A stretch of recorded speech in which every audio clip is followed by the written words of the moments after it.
Welcome to New York's #2 sports show. The New York Rangers shut out the Pittsburgh Penguins 1-0. Jonathan Quick with 32 saves. I was dead wrong about him. He has been unbelievable. It has now been 6 starts for Quick as a Ranger. He's 5-0-1, and he sports a .940 save percentage. He has been one of the best goalies in the league to this point. Sample size is small, obviously. It's not a starter's workload, but he has been just sensational and was great tonight. And the Rangers played well, too. This wasn't Quick is the star of the game for sure, but the Rangers played well. Third period, again, they sat back a little bit, but at the same time, with that, they were fairly sound defensively. Some slip-ups, including leaving Sidney Crosby wide open with about 11 seconds left and things of that nature. But really thought the Rangers played a pretty solid game overall. Pittsburgh's been playing better lately. They're a .500 team at this point, but they got off to a slow start, and, the month of November was definitely better for them. Tristan Jarry played well for the Penguins, but the one player to beat him was Alexis Lafrenière. So Lafrenière has 8 goals in the season. He is coming into his own, and he scored again on that backhand where he gets elevation on it, very similar to the shootout. Well, the shootout goal was a little bit nicer, I felt like, the one versus Columbus, but he scored another goal like this too. He likes to go into the backhand. It's great to see him really, really finding his game, and the chances are so there for him. I think he have 6 shots on goal. So, and another, in giving out more praise, the main two are Quick and Lafrenière, no question. But Nick Bonino, the former Pittsburgh Penguin, wow, he is so good defensively. Now, should he be a third line center? No, right? So if/when Hedl comes back, Bonino will go back down to the fourth line, which is where he belongs. But, so even strength-wise, yeah, he's not going to give you really much of anything offensively, and he kind of does, that third line is hurt by that. But such a good penalty killer. It's not so much tonight, but a great face-off guy. Blocks so many shots and just has great defensive awareness. It's so good to the point where it's worth, dealing with his lack of offense. It's that good. And there's that winning pedigree. Again, he won a couple of cups with the Penguins. And, he was late in that third period, just keeping the puck behind the Penguin net was just amazing. And again, that was another, it's funny, a lot of shrewd moves by Drury. Most of them have actually kind of worked out. Quick, Gustafsson, Bonino, the one that hasn't is Blake Wheeler.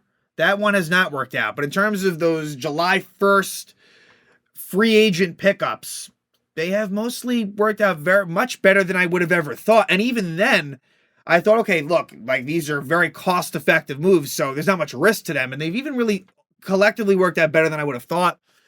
And then Mika Zibanejad. I thought that this might have been Zibanejad's best game of the season.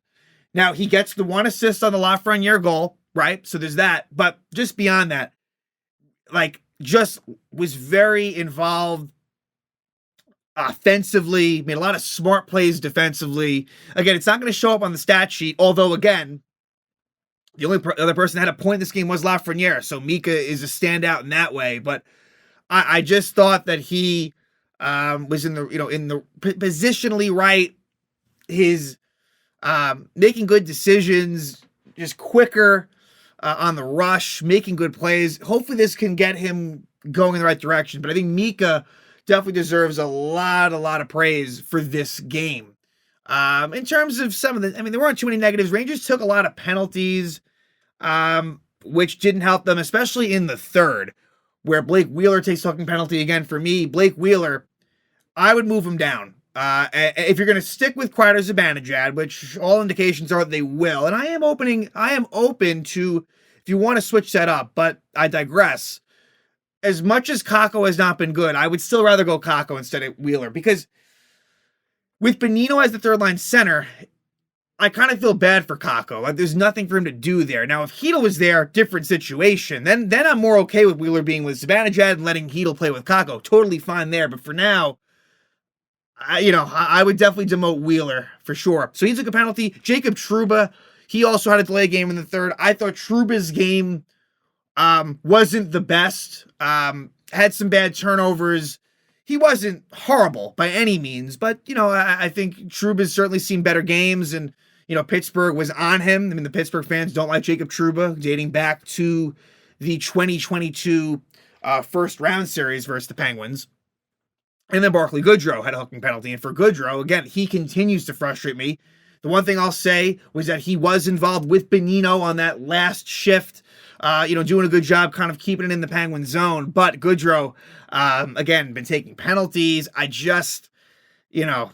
would be thinking about him, I think, way differently if he were being paid what Nick Bonino and Jimmy V's are being paid. But he's being paid like quadruple that. It is honest. I mean, and even more than quadruple. It's insane. It's truly insane. And whatever. I mean, you can tell that it bothers me. But anyway, a lot more good than bad. And this will be fairly quick to go through. Penguins do have injuries themselves. The big one being Brian Russ. And Brian Russ is a really good player, and really he's a Ranger killer.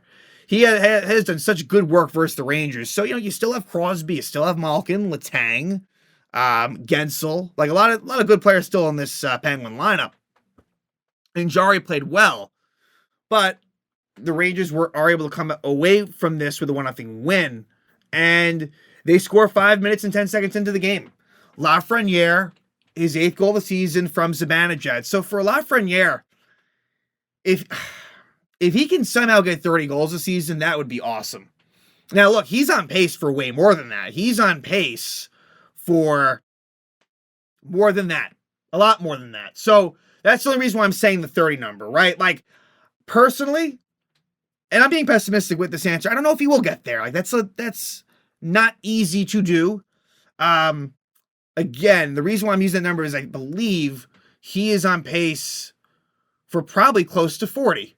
Probably more in the 40 range is what it is.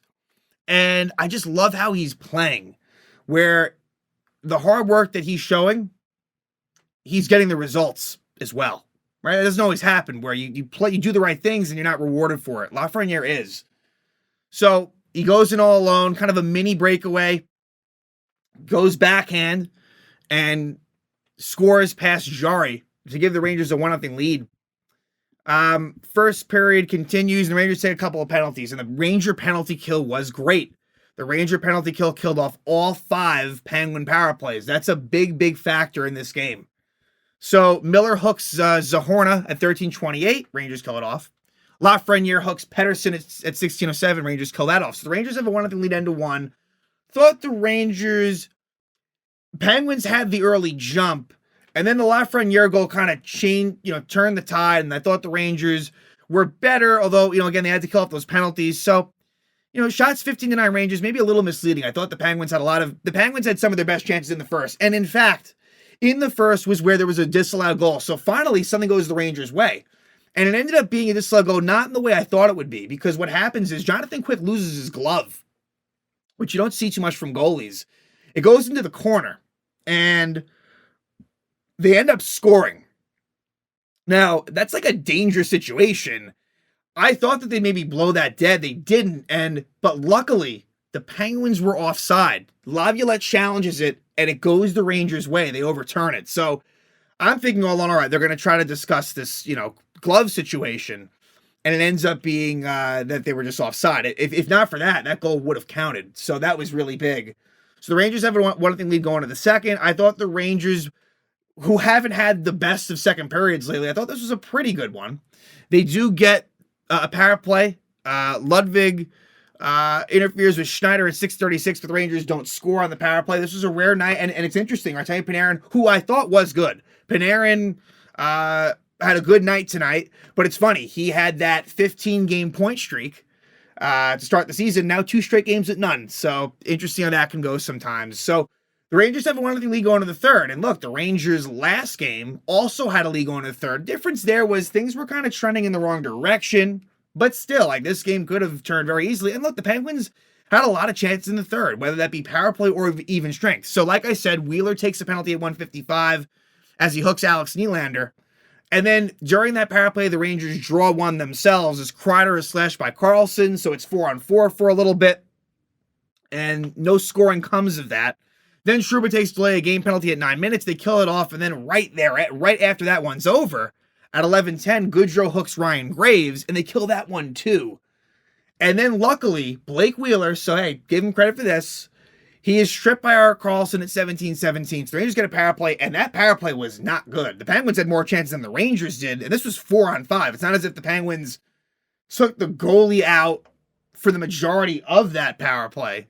And luckily the Rangers were able to do the job. And then after that power play was over, Bonino and Goodrow, especially Bonino, do a great job of keeping it in the Penguin zone. But then once it comes out, the Penguins have a golden opportunity where Sidney Crosby is left all alone in front, and Quick makes a really nice save, and the Rangers win the game 1-0.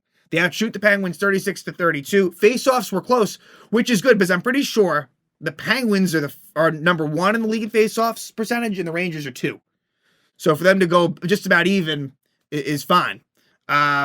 So yeah, big win for the Rangers. They're 13-3-1. And what's good here is that the Rangers had not lost 2 games in a row this season, and that continues. I want to, it's good where for the few losses the Rangers have had, they follow that up with a win. So now, on Black Friday, they will go to Philly to take on the Flyers.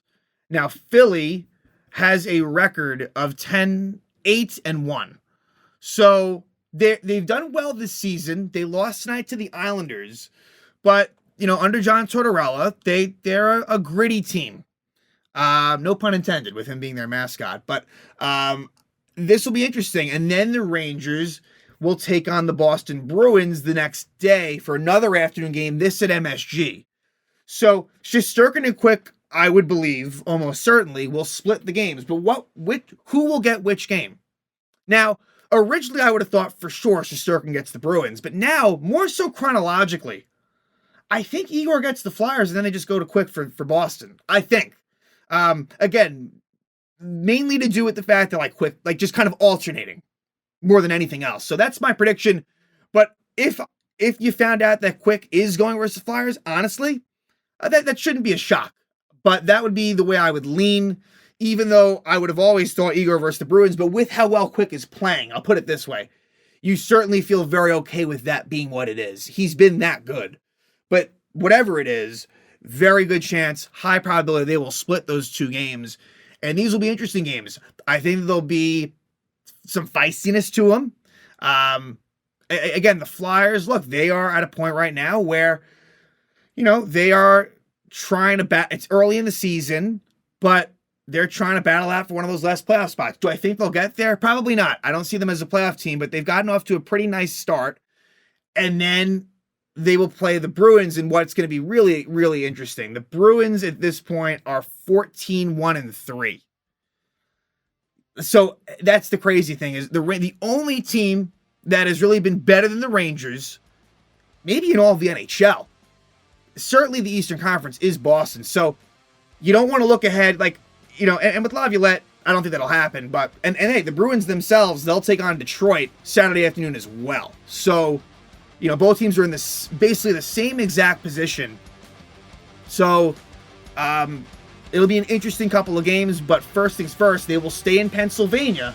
The Rangers defeat the Pittsburgh Penguins with a 1-0 shutout, and now they will have the Philly to take on the Flyers on Black Friday.